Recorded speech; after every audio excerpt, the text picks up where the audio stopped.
One of WrestleMania's greatest collisions comes to its scintillating conclusion with Razor Ramon just managing to outlast Shawn Michaels, claiming possession of the Intercontinental Championship at WrestleMania 10. The latter match would open the door for future classics, like the TLC and Money in the Bank matches as well, forever sealing its place in WrestleMania lore. Our next match is another legendary moment that will live forever, as we head to WrestleMania 13. Rosemont, Illinois would play host to the most important night on the sports entertainment calendar. And on this night, a match that is the literal definition of an all-time classic unfolded. Bret Hart had been the face of WWE's new generation for years, proudly defending the WWE Championship against all comers and defending WWE's honor against its most heinous villains. After losing the WWE Championship to Shawn Michaels in WrestleMania 12's Iron Man match, the Hitman took some time off to consider his future options. When he returned, roughly 6 months later, there were drastic changes to the landscape of WWE's universe. Top among those was the rise of Stone Cold Steve Austin. The man who started the year off as Ted DiBiase's ringmaster would find freedom in his true identity, dropping his manager and finding superstardom in the wake of his 1996 King of the Ring tournament victory. Austin 316 says I just whipped your ass. WWE was trying to find its attitude, but the seeds of change were being... His no-nonsense attitude had made him the ultimate anti-hero. This acceptance of someone who flaunted his breaking of the rules didn't sit right with the Hitman. When Bret made his return, he immediately challenged Austin, who was more than ready to answer the call. The two battled at 1996's Survivor Series, where Hart won in a masterful performance of a feverish back-and-forth battle. The loss only made Austin angrier, creating a single focus for him: to ruin Bret Hart's career. He'd eliminate Hart from the 1997 Royal Rumble match after officials missed Hart first eliminate Austin. The night after Hart captured the WWE Championship at Final Four, Austin would interfere in Hart's first defense on Raw, ending the reign before it could even get started. WWE officials would pit the rivals against each other in a no disqualification submission match. The loser would be forced to admit they were defeated by the better combatant. To make sure that order would be maintained, a special referee was assigned. And while Hart had the edge in submission wrestling, Austin was no slouch in that department. And he also had one other thing going for him: his promise to the world that he would never in a million years give up. Once the match started, these two unleashed months of hatred on one another. We were lucky enough to talk to the Rattlesnake himself, Stone Cold Steve Austin, to get his thoughts on this classic encounter. A lot of people think that the WrestleMania 13 match between myself and Bret the Hitman Hart is one of the best of all time. Certainly one of the best in all of WrestleMania. To me, it's a very special match because everything happened so magically, and specifically WrestleMania 13 cemented the legacy of who and what Stone Cold Steve Austin was.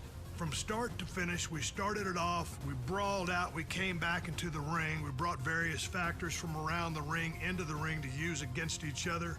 Some of the stuff backfired on me. It was full of chills, thrills, and spills. I gotta call a spade a spade. I mean, it is my favorite all-time match, and I've been to some classics. Always an honor to get to pick the brain of one of WWE's top-level legends. Thank you again to Stone Cold for talking with us about WrestleMania 13. Now it's on you to try and find a way to take out WWE's toughest SOB. Remember, there are no disqualifications, so use whatever you can, and maybe you'll find a way to get him to surrender. I just wouldn't recommend messing with the referee. Shamrock's ankle lock is nasty.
Hart immediately showed why this match was perfect for him. Instead of just punching Austin's face, he'd attack Austin's legs instead. Bret wanted to make sure that his search for revenge also ended with him victorious. Hart count. Hart could inflict damage until he chose to let go. Bret looked to keep things relatively simple, and so far the plan was paying off. Work the leg, break it down, and the submission opportunities would come.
As the two continued to fight, the action would again return to ringside. A strong Irish whip from Hart sent Austin flying into the guardrail by the timekeeper. Things were not looking good for the Rattlesnake.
Hart continued to maintain control, but Austin would not stop fighting back. Favor of Austin tried to rally the Rattlesnake back to his feet one more time. Cut bad and now down again. Was there anything left in Stone Cold Steve Austin? When Hart locked in the sharpshooter, you could see two clear reactions. One group was loudly cheering, sure that the Hitman had done what he needed to do, and that victory was coming. Special referee Ken Shamrock would call the match here.